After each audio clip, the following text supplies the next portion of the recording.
안녕하세요, 기성쌤입니다. 오늘은 최대 입시 혹은 운동 퍼포먼스 향상에 있어 웨이트 트레이닝을 왜, 어떻게 해야 하는가입니다. 일단 다들 웨이트 트레이닝이 무엇인지는 아실 거라 생각합니다. 그러나 왜 웨이트 트레이닝을 하시는지는 모르거나 웨이트 트레이닝에서 무게나 횟수, 속도 등에 따라 목적이 무엇인지도 모르시는 분들이 많습니다. 일단 웨이트 트레이닝은 최대 입시 혹은 운동 퍼포먼스에 있어 정말 중요한 트레이닝 방법 중 하나입니다. 접근하기 쉽게 정말 간단하게 설명드리자면 내 몸무게 이상의 무게를 짊어지고 앉았다 일어나기를 한다고 칩시다. 만약 이 무게에 적응이 되고 이 동작이 쉬워진다면 맨몸으로 앉았다 일어나는 것은 어떻게 될까요? 당연히 훨씬 쉬워지기 마련입니다. 즉, 운동 퍼포먼스가 향상된다는 것이죠. 이렇게 간단한 생각만으로도 웨이트 트레이닝이 우리에게 필요하다는 것은 알 수 있습니다. 그럼 좀 더 자세하게 우리가 해야 하는 웨이트 트레이닝의 목적을 살펴보자면 근력 강화나 순발력 강화, 근지구력 강화 등 자신이 원하는 타입에 맞게 운동 능력을 향상시키는 것이 목적입니다. 최대 입시와 운동 능력 향상에는 이런 다양한 운동의 타입이 골고루 필요하며 거기에 매우 다양한 움직임이 필요로 합니다. 그렇다면 흔히들 아는 3대 운동, 벤치프레스, 데드리프트, 스쿼트를 매우 높은 무게로 할 수 있다면 무조건 최대 입시 종목들의 기록이 좋을까요? 절대 아닙니다. 왜냐하면 3대 운동은 모두 동작이 단순하기 때문입니다. 단순히 앉았다 일어나기만 하는 스쿼트만 보면 아시겠죠? 스쿼트는 대퇴근이나 둔근 등에는 많은 부하를 주지만 회전과 균형에 필요한 중둔근에는 큰 자극을 주지 못합니다. 즉, 단순한 움직임, 쉽게 말해 앉았다 일어나는, 들었다 놓는 이러한 동작인 만큼 다양한 움직임을 포함한 최대 입시나 실제 퍼포먼스를 필요로 하는 동작에서는 큰 효과를 내지 못한다는 것이죠.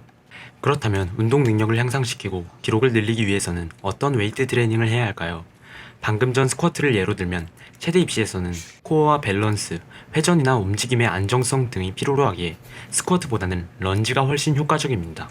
런지는 스쿼트와는 다르게 앞뒤로 움직임이 있으며 발과 발의 넓이가 넓지 않기에 몸의 균형이 불안정해져 몸에서 안정적이게 수행할 수 있도록 중둔근이 많이 쓰이며 코어 활성화도 매우 크게 작용합니다. 또한 이렇게 중둔근 강화는 무릎 통증에도 매우 효과적이라는 논문들도 수두룩합니다. 물론 기본적인 스쿼트도 함께하는 것은 매우 좋습니다. 최대 입시나 운동을 하며 관절이 아프거나 다치는 경우를 매우 많이 볼 수 있는데 근육이 강화가 되어서 관절을 잘 지탱하게 해주는 웨이트 트레이닝은 부상을 예방하는 측면에서도 효과적입니다. 어쨌든 이렇게 웨이트 트레이닝을 조금 더 단순하게 하는 것보다 다양한 동작으로 변형해 시행을 한다면 최대 입시와 운동 능력 향상에 필요한 움직임에 있어서 훨씬 수월해질 것입니다. 다음으론 무게와 횟수, 속도입니다. 최대 입시에서는 근력과 순발력이 주된 힘입니다.